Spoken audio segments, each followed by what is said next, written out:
Bonjour. Bonjour. Salut. D'accord, attendez 2 petites secondes, excusez-moi. Alors, la première question que je voulais vous poser, comment a été créée Ironie du sort ? Moi, j'ai mis pas mal d'années avant de me dire tous les petits morceaux que j'avais, toutes les chansons que j'avais préparées dans mon cahier. Il fallait les montrer à un moment. Donc, je suis allée voir Doc Pitch, que je connaissais depuis fort longtemps, avec qui on avait monté des choses quand on avait 20 ans. Et puis voilà, un jour, je lui ai dit, qu'est-ce qu'on fait là ? J'ai plein de textes là.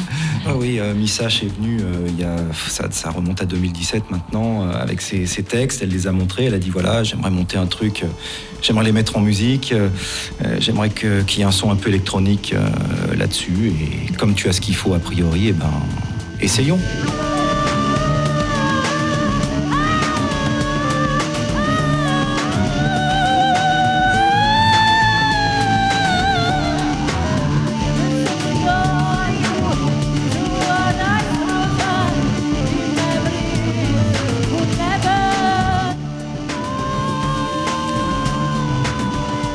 La question que je me pose finalement, c'est quel est votre processus créatif ?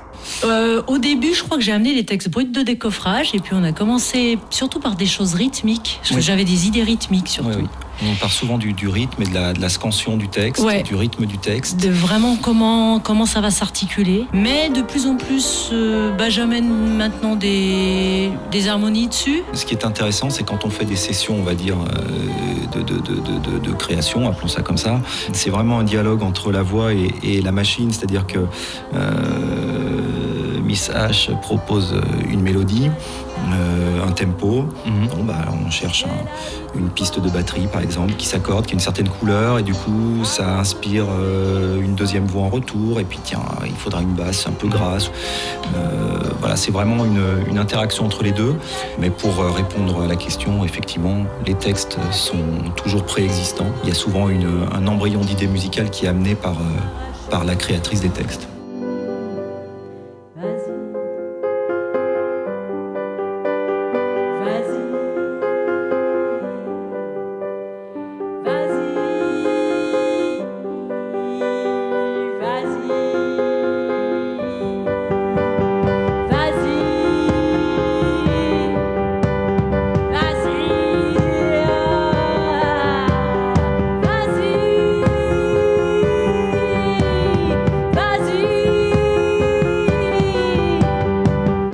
Votre musique est bien particulière, donc je suis curieux de vos inspirations. Ouais, en termes de son, avec les effets, etc., c'est vraiment Matthew Bellamy de Muse. Au niveau de la technique, j'aime beaucoup Stevie Ray Vaughan, qui était un guitariste américain du Texas, je crois, et qui faisait un peu du blues rock, qui a beaucoup été influencé par Hendrix, donc par extension de Jimi Hendrix, mais j'écoute moins. Je suis très influencé par Radiohead,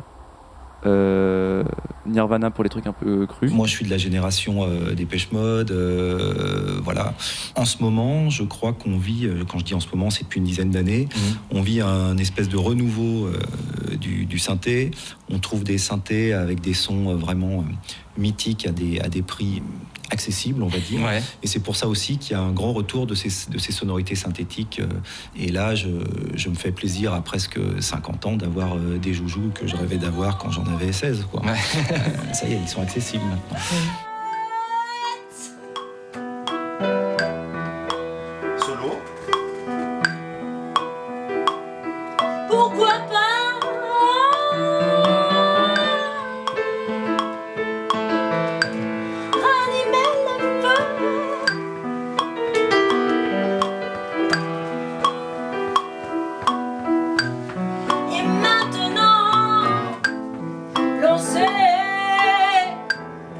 La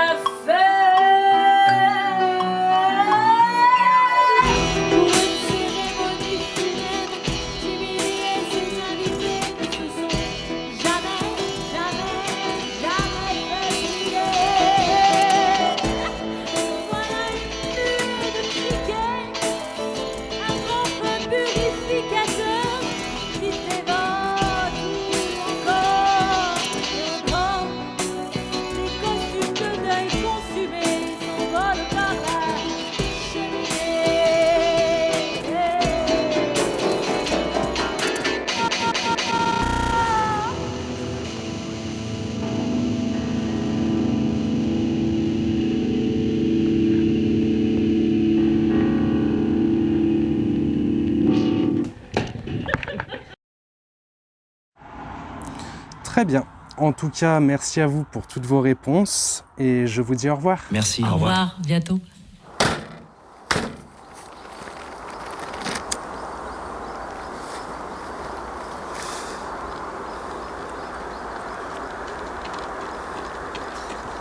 Oh, désolée pour le retard. Hein. Il y a pas de Vraiment là.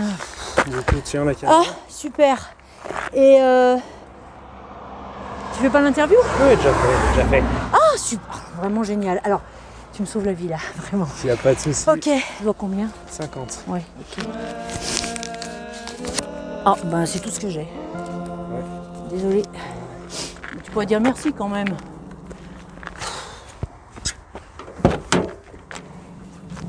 Ah! C'est quoi ce merdier? Qu'est-ce que j'en fais moi de tout ça?